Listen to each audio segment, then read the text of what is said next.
Добре дошли в канала Моето здраве. В това видео ще ви покажа 9 храни, които задължително присъстват в моя личен хранителен режим, когато искам да отслабна. Всички знаем колко важна роля играе храненето, когато става въпрос за премахване на излишните килограми. Дори всеки ден да тренирате изключително интензивно, ако не приемате правилните храни в правилните количества, няма да успеете да се отървете от излишните мазнини от корема или като цяло от вашето тяло. Реално погледнато не съществуват храни, които изгарят мазнините. За да сваляме килограми, ние задължително трябва да се намираме в състояние на калориен дефицит. Тоест трябва да консумираме по-малко храна или по-малко калории, отколкото изразходваме. Но съществуват някои храни, които могат да направят калорийния дефицит много по-лесен за постигане и същевременно да ни помогнат да запазим по-голяма част от мускулната ни маса в процеса на отслабване. Има и други храни, които могат да потиснат големия ни апетит и желанието за сладко и така подобряват работата на нашето тяло на клетъчно ниво. Така че, нека да не губим повече време, а да преминем към 9 храни, които е добре да направите част от вашето хранително меню в режима на отслабване. Първата храна, която е силно препоръчително да бъде част от нашия диетичен план, са яйцата. Те са страхотен източник на пълноценен протеин, защото имат пълен аминокиселинен профил. Яйцата са богати на полезни мазнини и са доста засищащи, което ги прави перфектна храна в период на горене на мазнини и поддържане на калориен дефицит. Също така трябва да добавим, че яйцата са най-добрия и може би единствения източник на холин в нашата диета. А той може да забърза горенето на мазнини в нашето тяло чрез увеличение на оксидацията. Освен това, яйцата са изключително лесни за приготвяне, което ги прави перфектна опция за консумация по всяко едно време на деня. Някои хора харесват варени яйца, други харесват палачинки, трети харесват омлети, така че може да ги консумирате както са ви вкусни на вас. Следващата храна, която е изключително добра идея да бъде част от вашият хранителен план за горене на мазнини, е рибата. Тя е богата на белтачини, които са основният макронутриент за запазване и изграждане на нова мускулна тъкан. Също така тя е изключително богата на омега-3 масни киселини. Полезните свойства на омега-3 масните киселини включват предпазване на ставите и намаляване на възпалението в нашето тяло, подобряване на инсулиновата чувствителност и много други. Рибата също така съдържа йод, който е отговорен за правилното функциониране на щитовидната жлеза и оптималната работа на енергийния метаболизъм. Следващата храна, която задължително трябва да включите в диетата си, когато искате да отслабнете, е бялото месо. Тоест пилешко или пуешко.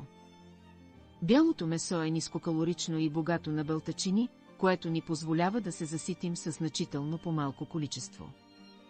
Следващата подходяща храна за отслабване и за горене на мазнини са кремсупите от зеленчуци.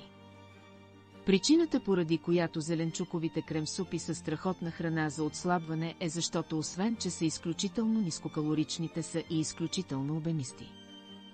В стомаха има рецептори за разтягане и когато консумираме храна, нашият стомах се разтяга, след което тези рецептори измерват колко сме заситени в зависимост от разширението на стомаха. Така че колкото повече място в нашия стомах заема храната, която консумираме, т.е. колкото по-обемиста е тя, толкова е и по-засищаща. Зеленчуците са богати на фибри и витамини, а когато добавим към тях вода и ги направим на супа, те стават още по-обемисти и още по-засищащи. Всичко това прави кремсупите много добра опция в нашето меню в период на отслабване и на горене на мазнини. Също така те са много лесни и бързи за приготвяне и са пълни с полезни витамини и минерали. Обикновените супи, като традиционните пилешка и рибена, са още една добра идея за диетичния ви план.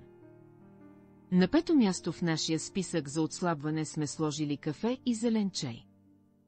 Кафето и зеленият чай не са храни, но те са нискокалорични напитки, които подпомагат метаболизма и отслабването, разбира се, ако не добавяте огромни количества сметана, захар или мляко в тях. Обикновено, те са нискокалорични напитки, които потискат апетита и дават енергия, така че в период на отслабване и на горене на мазнини е препоръчително да ги консумирате. Може да си поставите като цел да пиете по 1 чаша чисто кафе дневно и 1 до 2 чаши зелен чай, а ако ви се иска повече кафе, може първото ви кафе за деня да бъде с кофеин, а пък следващите 1 или 2 кафета да бъдат безкофеинови, за да се избегнат страничните ефекти от предозиране. Шестата полезна за отслабване храна е нискомъслена извара, или както е популярно да се нарича днес котидж чиз или скир. Това са млечни продукти, които представляват нискокалорични и богати на протеини храни, подходящи за закуска, сандвичи или за десерти. Хубавото на този тип домашно приготвени закуски и десерти е, че са богати на белтачини и са изключително засищащи. Богати на калций и фосфор, млечните продукти от този тип укрепват костната тъкан, а количеството пълноценен протеин в тях ги поставя наравно с храни като месо и риба. Добър източник на полезни въглехидрати са и овесените ядки. Те съдържат бавни въглехидрати и са много богати на разтворими фибри и витамини. Подходящи са за консумация по всяко едно време на деня, защото са изключително бързи и лесни за приготвяне. Буквално само прибавяте вода или мляко към тях и са готови след 5 минути, добавяте плодове по избор, семена или ядки и се наслаждавате на пълноценна закуска богата на витамини. Дори може да си направите нискокалорични и богати на протеин десерти като овесени палачинки или бисквити. Друг източник на полезни въглехидрати, който също е добре да споменем, е ориза. Той може успешно да замести хляба като източник на бавни въглехидрати. Препоръчително е да се използват кафяв и черен ориз по време на диетата.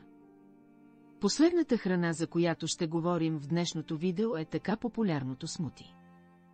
Смутитата са добър избор в едно меню за отслабване и за горене на мазнини, защото са лесни за приготвяне, богати на фибри, витамини, минерали и антиоксиданти, а също така заемат голямо количество обем в нашия стомах, което ги прави много засищащи.